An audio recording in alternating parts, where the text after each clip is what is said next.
Utulla. Mana mai ro dalate. Iya, rabbi si Nama abu gue. tu. Iya bareda. Dufe asafa. Ah iya, Wayye. ambassa on. Jirtu bo? Gaafin si gaafadhamee mu'aazarra gaafin adeemsi gaarra na dhaggeeffadhu seera na caqasiiti. Tanuma dubrummaa kana qofan adeebisi achi booda na gaafadhu sin gaafadhu. Durbummaan immoo kam immoo? Waan waaqayyoon kan kee dubartii dubrummaa qabna ajjeesaa ijoollee dhiiraasis ajjeesaa dubartii dubrummaa qabdu hambifadhaa jedha ofii keessanii Ani ajjeesina. gaafii si gaafachuu hin dhufe isa booda na gaafattaati booda. Ayyee si gaafadha kana booda ayyee. Anamma gaafin si gaafachuu dhufe. Hin gaafatamta na gaafattee ittiin kana gaafadhu si gaafadha itti aansee. Ati amma wangeela lallabaa jirta. Kan immoo Mitire? dubbisaan jira. Wangeela dubbisaa jirta.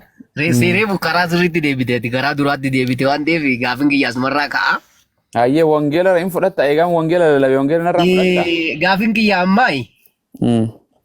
Nabiyyoonni Museen faanii maalidha isaan musliima? Museen faa muslima yaa. Akkamitti musliima ta'uu danda'an? Okay, siif hima. Quraan irraa feetama wangeela irraa.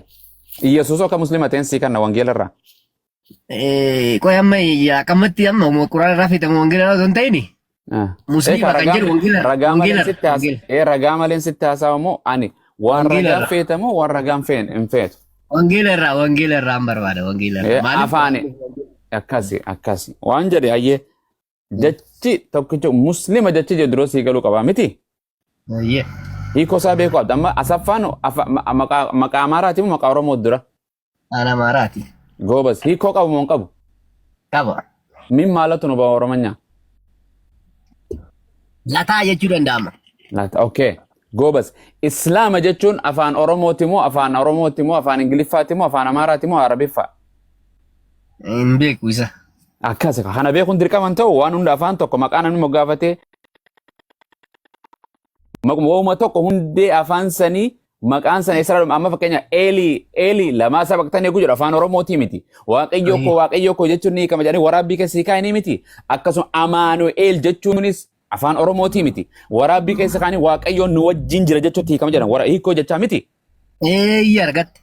Goobas akkasuma maal jechuun maqaa hedduu jira waan akkana wangeela keessa gama duubaa kana wangeela xumuraa kana dhufte illee hiikoo maqoota gartee Ibraanistii fi Giriikii fi waan hunda waan siif hin galle afaan Oromoo hiikanii jiranii miti.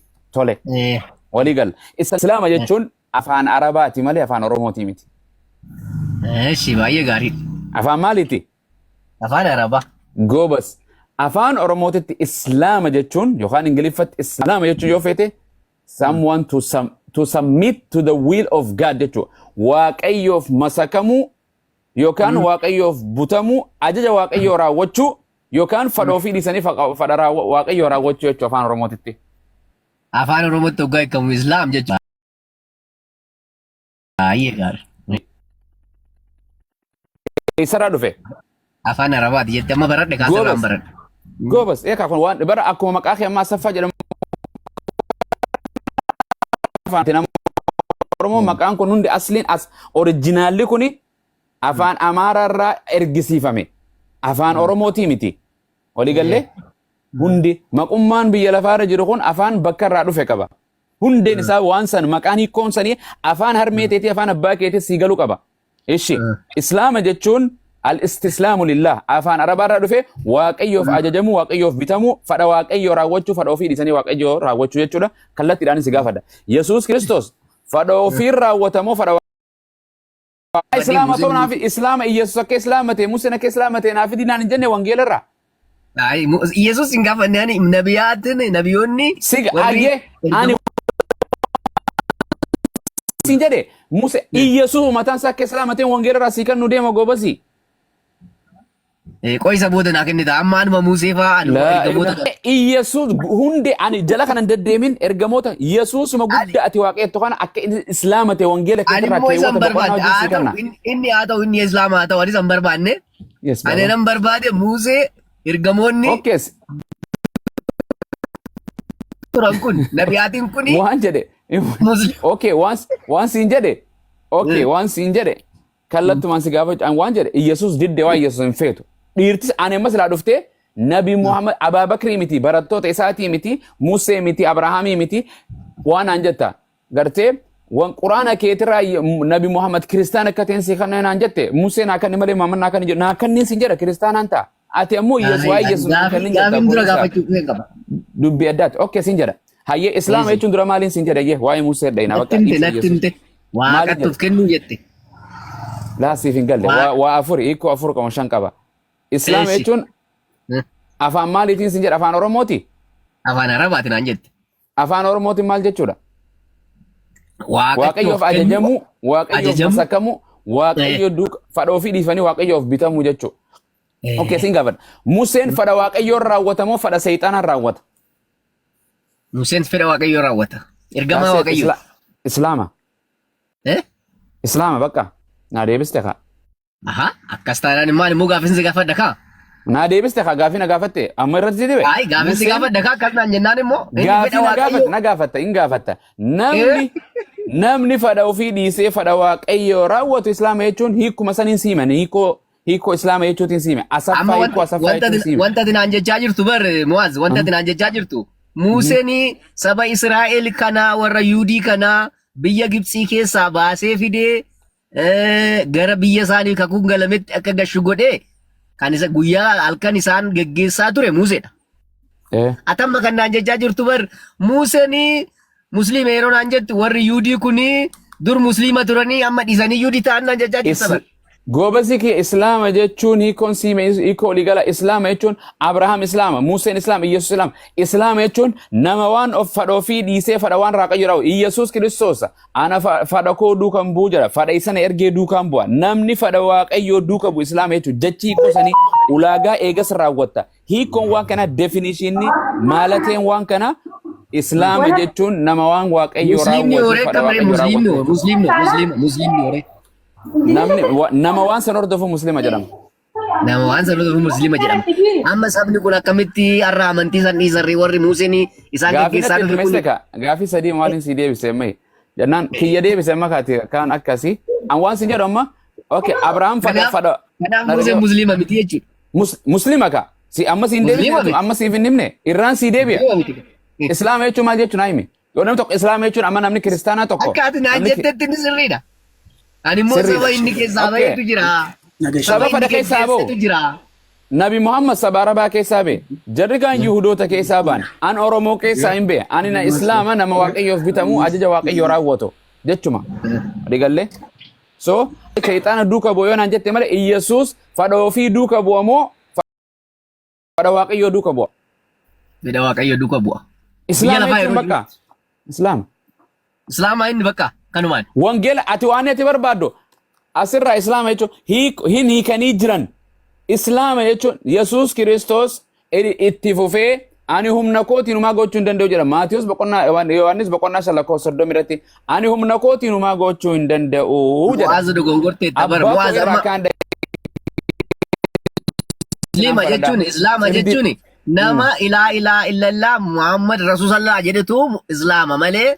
Namni fedha waaqaa hojjete islaama miti namni hiikoonsi goobasi ani nabiyyitti namni gartee Museetti amanu sabni yeroo sanii jiru waaqayyo abbaa garamiin beekan waaqayyo abbaa moo garamiin gara eenyutiin beekan gara Iyesuusiin beekamu gara Museetti waaqayyo abbaa beekan arras akkasumatti beeku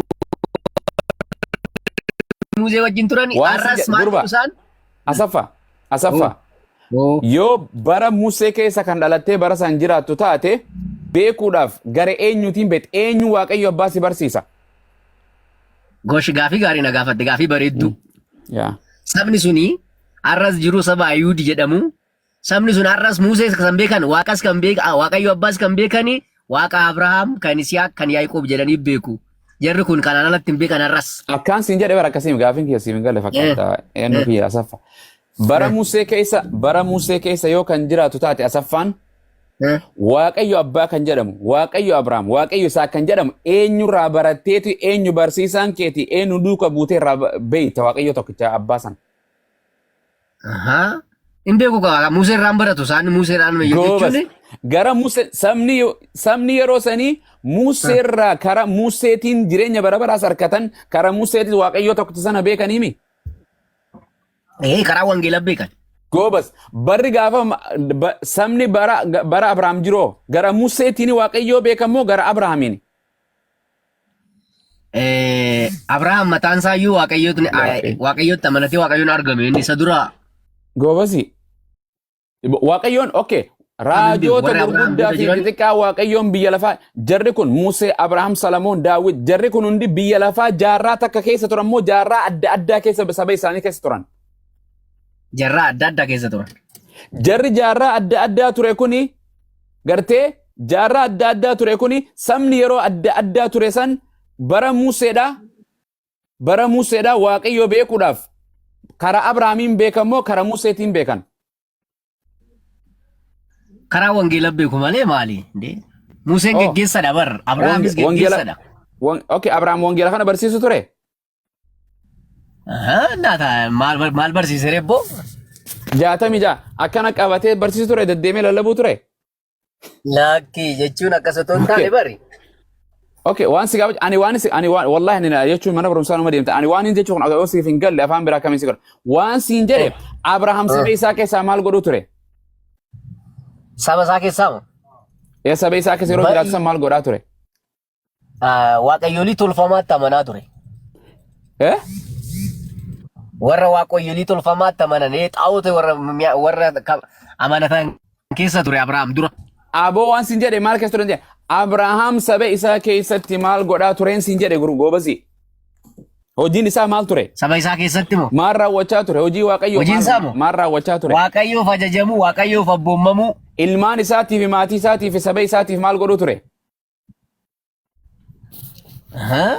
Bakka waaqayyoof abboomamuudha, waaqayyoof ajajamuudha. Isa boodammoo ilmaan isaa karaa inni hordofu. Maatii isaa barsiisu, saba isaa barsiisu, waaqayyoo tokkicha san barsiisu, waaqayyoolii gartee waaqeffamu, gartee harkaan bocame, muka irraa tolfame kanarraa dhoorgee gara waaqayyoo tokkichaa yaamuu ture moo hin turre?